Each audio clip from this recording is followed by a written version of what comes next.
ciudades del siglo XXI.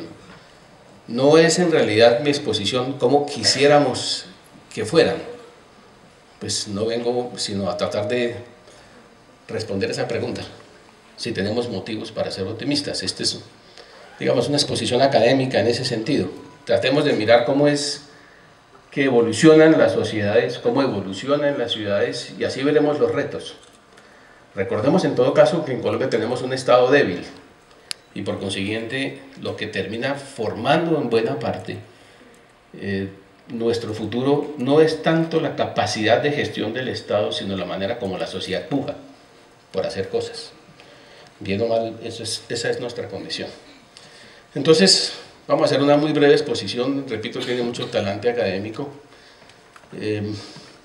para llegar a responder la pregunta, si tenemos razones para ser optimistas. Vamos a primero hacer unas advertencias, para que quede claro cuál es el contexto de la exposición.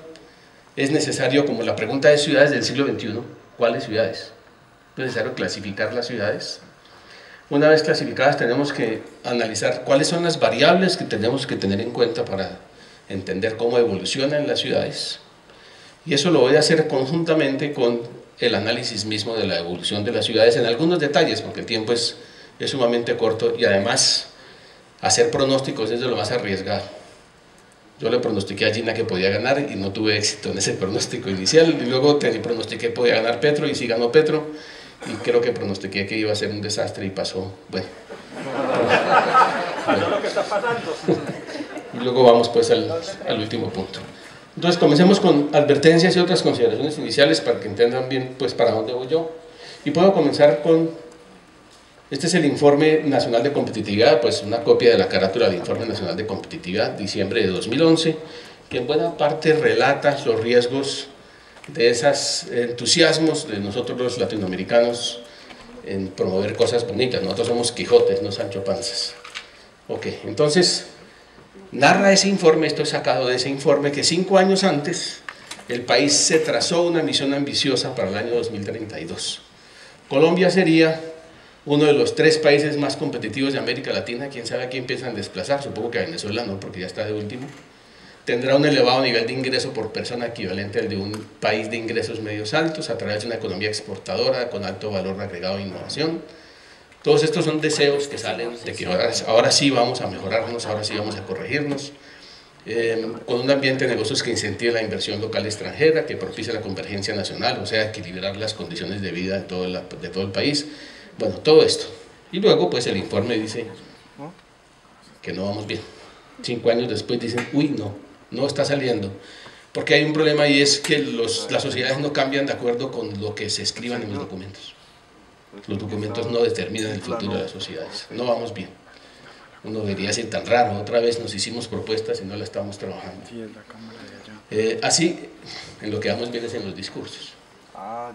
Entonces, mi aproximación es distinta, no es tratar de pensar, bueno, veamos qué queremos que pase, sino qué es lo que posiblemente puede pasar. Un detalle muy importante que hay que considerar y que en buena parte nos tiene aquí, y es que los países no son los competitivos. Fue Porter quien nos demostró que son las regiones las que son competitivas. Los Estados Unidos tienen regiones, como por ejemplo el sur de los Estados Unidos, que nunca se logró recuperar de la guerra civil y son un desastre. Katrina no es más que una exposición de ese desastre. En cambio tiene otras regiones que son los que empujan el país. Luego, si un país quiere pensar en su competitividad, tiene que pensar en la competitividad de sus regiones. Algunas seguramente van a ser competitivas, o la idea es que lo sean, otras de pronto no ganan esa pelea por la competitividad y jugarán un papel marginal en eso, lo cual no quiere decir necesariamente que su calidad de vida sea pues un asunto tan subjetivo inferior al de otros. Pero eso va a ocurrir.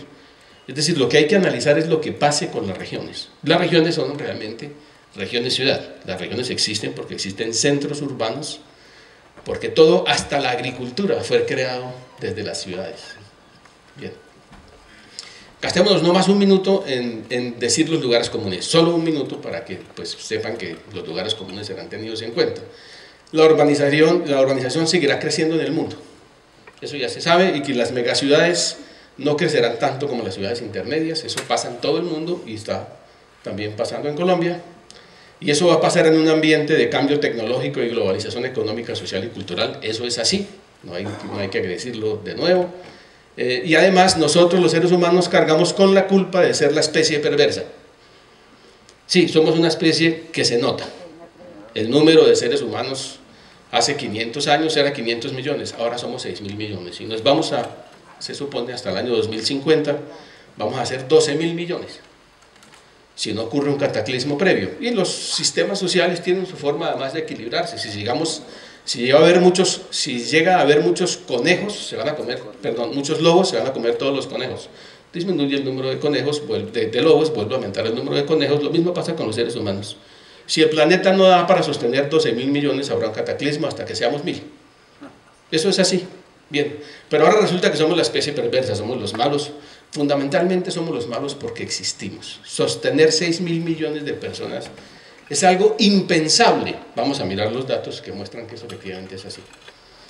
Esta es la historia de la humanidad desde el año 1.000.000 antes de Cristo. Este es Cristo, y este es el número de habitantes que tenía el planeta Tierra, de esa especie que llamamos Homo sapiens sapiens, acompañado de Femina sapiens sapiens.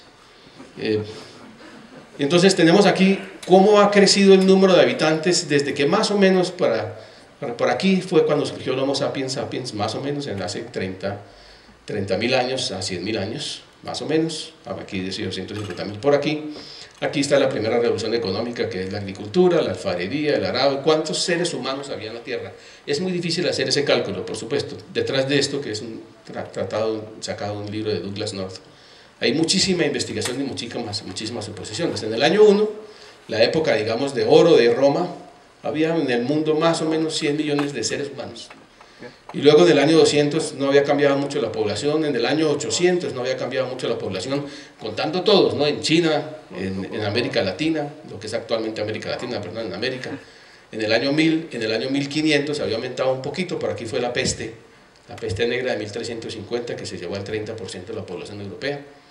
1500, año 1700, aquí se inventó mi amigo Galileo el telescopio. ¿Qué pasó entre 1700 y el año 2000? Esto. Es decir, somos nuevos. Hace solamente 200 años tomamos la decisión de tomarnos el planeta. En solo 200 años. Por supuesto que esto iba a producir algo nuevo. Eso nuevo somos nosotros. Y ha producido, por supuesto, enormes cambios. ¿Eso cómo se dio? ¿Por qué razón? Pues yo le digo a mis estudiantes, lo que sucedió es que a partir del año 1750 los seres humanos descubrieron cómo se hacía para tener hijos y se dedicaron ahí sí a tener hijos. No, lo que sucedió es que la esperanza de vida al nacer comenzó a crecer de una manera brutal. Mientras que el Homo sapiens fue una especie que apareció sobre el planeta cuyas características físicas le permitían vivir 30 años, evolucionamos biológicamente para sostenernos durante 30 años vivos, no más.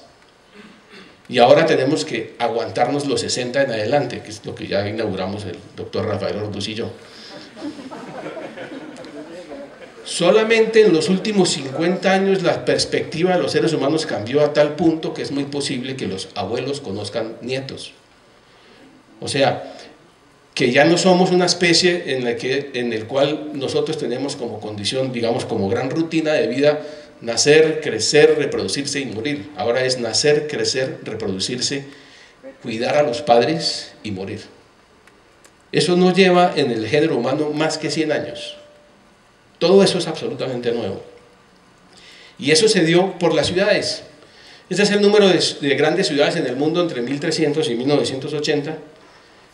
Ciudades grandes es considerado en esta gráfica más de 100 habitantes. Este es el número de ciudades, 1300, 1500, 1700, 1800, 1900, ahí va creciendo, y esto es 1980. Todo esto se dio por la urbanización. La urbanización generó un mejoramiento sustancial de las condiciones de vida. Eso es lo que realmente no quieren reconocer nuestros modernos ecologistas. Era muy linda la vida en el campo, sí, pero solo duraba 30 años. La vida en la ciudad dura 70 años. Si uno considera eso como algo deseable, pues la humanidad ha avanzado hasta a superar los índices de pobreza. Lo que pasa es que no nos acordamos. Y los índices de violencia, entre otros. Steven Pinker demuestra que no ha habido un siglo más pacífico en la historia de la humanidad que el siglo XX. 50 millones de muertos Es decir, él no lo hace por número absoluto de muertos, sino por la probabilidad de que antes de los 30 años usted muera por un homicidio. Léanse la Biblia. Moisés subió al monte Sinaí, bajó y mató a 3.000 personas después de haber bajado una tablita donde decía no matarás. 3.000 personas. Y léanse la Biblia completa que narra pues la historia de ese pueblo salvaje en el Medio Oriente y verán cuántos homicidios había. La perspectiva de que usted muriera de muerte natural, perdón, de que usted no muriera por un acto violento proferido por otros en todos los siglos anteriores fue siempre mucho mayor que en el siglo XX, con 50 millones de muertos. O sea, a pesar de eso, fíjense, si uno mira con detalle cómo ha evolucionado la humanidad, es muy distinto a lo que se supone. Y este es un asunto, esta gráfica es sumamente importante. También requiere toda una vida para elaborar. Es calcular esta forma moderna de mirar la riqueza de las sociedades, pero a partir del año 1000 en diferentes regiones. Son dos tipos de regiones. La que aparece aquí a este lado se refiere a regiones que actualmente ocupan espacios de lo que llaman países desarrollados. Y estas son las regiones ocupadas durante todo este periodo por los actuales países que llamaríamos menos desarrollados, del tercer mundo. Entonces, calcular el PIB per cápita, pueden imaginarse ustedes la cantidad de suposiciones que tiene para lo que pasaba en 1500, pero estos autores se gastaron toda una vida tratando de hacerlo, y lo que observan es que en general hasta el año 1820 sí había que en los actuales países que se llaman desarrollados el PIB per cápita era un poquito más alto que en el año 1820 que el PIB per cápita por ejemplo en lo que actualmente es la región de Colombia. ¿Qué pasó entre 1820 y 1980? Esto. Lo que sucedió es que unas sociedades despegaron y otras no despegaron, pero fíjense que no aumentó la pobreza de estas sociedades, lo que aumentaron fueron las diferencias. El capitalismo trae un poco el progreso de todos, pero unos progresan más. Es decir, todo esto es el capitalismo. Hace unos 80 o 90 años a alguien se le ocurrió que podría haber otro sistema, no funcionó. Estamos en ese proceso de encontrar cómo disminuir las desigualdades al mismo tiempo que generar mejores condiciones para todos. Bien, este es el mundo actual y este mundo va a continuar. Digamos, lo que viene adelante es la evolución del capitalismo. Esa es la evolución de nuestras sociedades. Algunas advertencias es que, dado que eso es así, hay dos extremos que no vale la pena adoptar. Por ejemplo, el extremo de decir, llegó la globalización, es la entrada del cielo, vincúlate. Eso no vale la pena decirlo porque da pena. La globalización tiene retos, tiene riesgos. Tampoco vale la pena lo otro. La globalización es la entrada al infierno, en un cielo. No, está ahí, eso es todo. Si no asumimos ese punto de vista, estamos metidos en un lío. La globalización está aquí, ¿y ahora qué hacemos? Eso es lo que hay que hacer. Ahora, ¿quién podrá defendernos? De eso se trata, solo nosotros podemos defendernos. De manera que lo que hay que analizar es qué lugar ocupamos o ocuparemos en la moderna división internacional del trabajo. Yo creo que el doctor Orduz va a hablar algo de eso, yo voy a hablar de otro tema. Pero hay que advertir que hablar de la ciudad del siglo XXI es mucho tiempo. Lo que va a pasar en el año 2050 nadie sabe, pero podemos medio predecir qué puede pasar dentro de 20 años, más o menos. Pronósticos de 30 o 40 años son muy arriesgados. Hay que hacerlos porque son divertidos. Pero por lo menos en lo que yo voy a mencionar ahorita, voy a mencionar cómo se analiza la evolución de una ciudad, pues, pero pensemos en 20 o 30 años, porque los cataclismos, y vendrán cataclismos, pues dañan todas estas predicciones. Esas son las advertencias iniciales. Ahora sí entremos a mirar cómo clasificamos las ciudades. Esto es muy aproximado, pero sin esta clasificación de ciudades no podemos respondernos la pregunta. Si ustedes nos hubieran hecho la pregunta, ¿cuál será el futuro de Pereira? Pues eso sí, pues hay que hacer un contrato, o mejor contrato de un pereirano. Ahí hay que contratar un pereirano, pero si nos dicen la evolución de las ciudades, cómo van a ser las ciudades del siglo XXI, toca clasificar y decir, vamos a dedicarnos a estas, y tengan en cuenta que dependiendo de la ciudad van a aparecer cosas distintas. Primero que todo, algo que no siempre es evidente, pero hay que mencionarlo, las ciudades son encrucijadas de flujos. Si no, lo que tenemos es un grupo disperso en la selva. Pero las ciudades son encrucijadas de flujos, y la manera de analizar una ciudad y lo que pasa con una ciudad es analizar los flujos. Si una ciudad nace, es decir, si un asentamiento humano en una zona como Macondo nace sin que llegue el alcalde, que después Apolinar Moscote, y que sin que llegue a la bananera ni siquiera hubiera trascendido, se queda allí José Arcadio Buendía con su gente, pues cruzándose entre ellos hasta que todos tengan cola de marrano. Pero las ciudades actuales son encrucijadas de flujos, unas más, otros menos, y eso determina el tamaño de la ciudad, la forma de prosperidad de la ciudad, dependiendo, por supuesto, de lo que cada cual defina como próspero. Para mirar esto, digamos, tendríamos que hacer un modelo muy rápido sobre cómo evolucionan las ciudades. Como son cruces de flujos, lo que tenemos que pensar es entonces que esto represente una ciudad, y la ciudad existe y crece o no crece y aumenta. Recordemos en todo caso que hasta que apareció la famosa píldora, que es una gran evolución, un avance tecnológico que cambió muchísimo las condiciones de la sociedad, pues el ser humano se reproducía mucho más de lo que podía sostener su medio ambiente.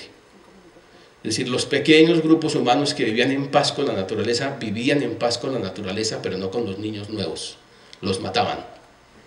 Usted no puede vivir produciendo 15 niños dando vueltas por la selva recogiendo maticas y matando osos. No puede, simplemente lo que han descubierto los antropólogos es que a los niños los mataban. Porque la especie es capaz de producir 15